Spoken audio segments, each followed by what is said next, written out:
You want a home, and I need a kid as heir. The rancher's deal changed everything. The shot opens on a windmill turning slow over the Arizona flats, its metal joints complaining with every rotation. Below it, a trough holds only a thin ribbon of water. You can hear cattle shifting, patient but uneasy.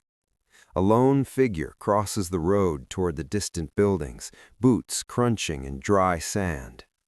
Her name is Lila Hart. The tin box in her bundle clicks with each step.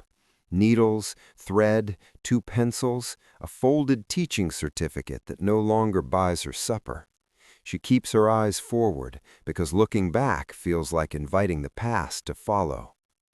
2 months ago, a night flood stole the little schoolhouse she worked in and the wages that kept her steady. The town didn't blame her, not out loud. They just stopped needing her. Doors closed softly, smiles went thin, and Lila learned how quickly a person can become extra. Now she's chasing a rumor of work at the coal ranch north of Red Mesa, the kind of place people mention with a shrug, as if it's too stubborn to fail, until it does. At sundown, she reaches the gate. Mesquite posts, wire pulled tight, coal ranch burned into a plank like a warning. Beyond it, the land rolls wide and tired. A man stands in the yard with a paper in his hands, reading it like it's bad news he's already memorized. He's sun-darkened, broad in the shoulders, careful in his movements. When he looks up, his eyes are steady and unsentimental. "What are you after?"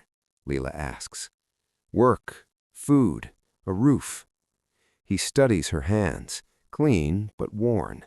Not a drifter's hands, not a lady's hands, working hands.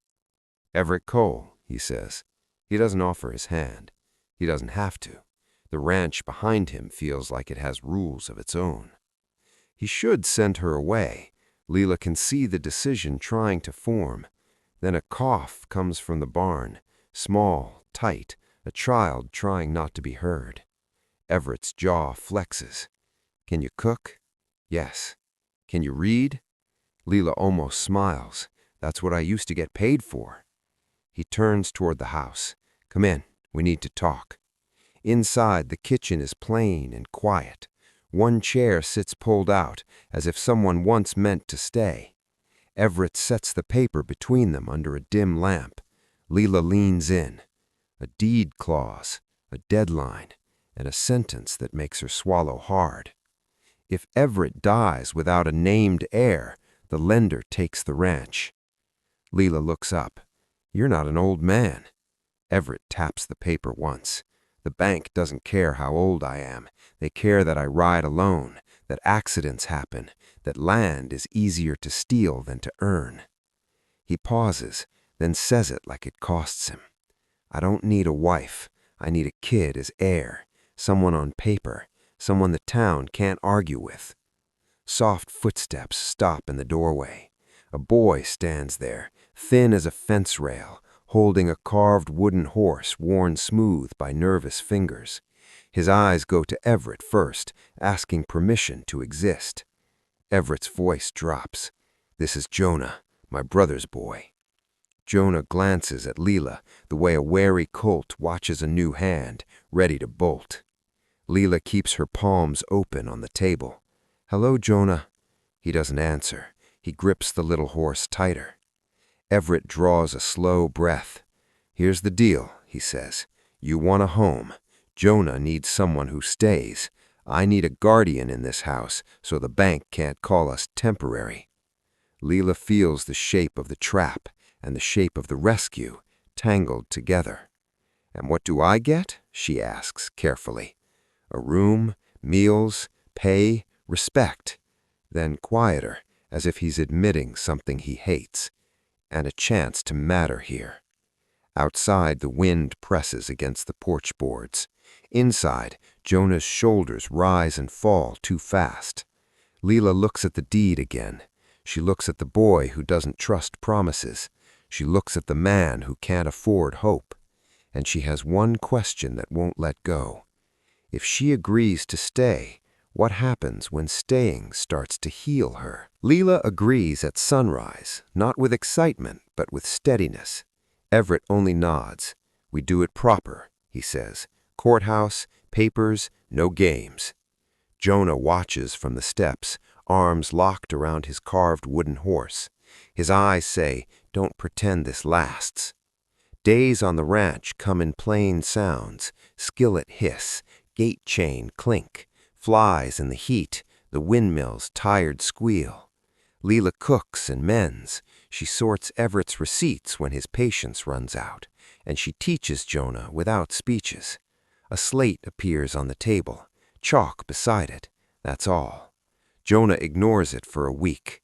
Then one night the lamp wavers and he points at a word. That one. Lila answers like it's nothing. Her fingers shake anyway. In town, the courthouse smells of ink and dust. Everett signs. Lila signs next. The clerk stamps the page, loud in the quiet room. Legal guardian. Outside, a man from the bank steps down off the porch, hat too clean, smile too sharp. "Mr. Cole," he says, "we'll be visiting. We like to confirm these arrangements." Everett watches him leave. "They're hunting for a weak spot," he mutters. Pressure grows where no one can see it. Water runs lower. Jonah wakes from dreams and won't say what he saw in them. Everett works longer and talks less. The danger isn't bullets or brawls. It's the quiet belief that loss is coming. So Lila brings warmth on purpose. Twice a week, she lets the ranch hands' children crowd the kitchen after supper. Not school, she says, just reading. The room fills with small voices and steady light. Everett lingers in the hallway the first night, listening like he's learning a new language. Then the bankman arrives early, notebook in hand. He asks Jonah questions with a sweet voice that doesn't reach his eyes. Jonah freezes. His fingers grind the wooden horse. He says nothing. That night, Jonah's bed is empty. Moonlight washes the fences. Everett's lantern swings as he searches.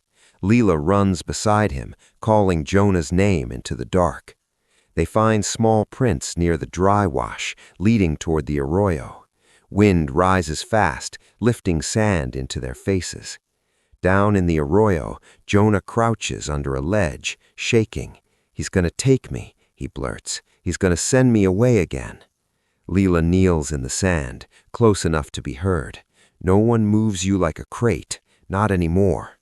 Everett steps in, blocking the wind with his body. His voice is rough with truth. "Jonah, you're not a clause in a deed. You're my family." The dust storm hits, turning the world gray and roaring. They huddle tight until it passes. In that gritty darkness, Jonah reaches out and grips Everett's sleeve. When the wind drops, the sky is clean and bright. They walk back slow, 3 figures linked by one decision. A week later, the bankman returns, ready to find a story that doesn't match. Instead, he finds children reading by lamplight, a ledger balanced, repairs finished, a boy standing straight beside Everett. Jonah looks him in the eye. "This is my home." Spring brings a modest rain, enough to keep roots alive. And in the courthouse, Everett signs one last paper: adoption. Outside, he turns to Lila. "The deal's done," he says. "You're free to go." That night, Lila opens her tin box and takes out the old teaching certificate. For months, it felt like a relic of a life that drowned. She smooths the creases, then sets it in the kitchen drawer beside Jonah's chalk. Not thrown away, not worshipped, simply placed. Lila glances at the open road, the old escape. Then she looks at Jonah on the porch, carving a second wooden horse, stronger than the first. "I'm not staying because of a deal," she says. "I'm staying because this place learned my name." Everett's smile arrives slowly, like sunrise after a long winter. And the windmill keeps turning, steady now, feeding water into the trough, ordinary and quietly hopeful.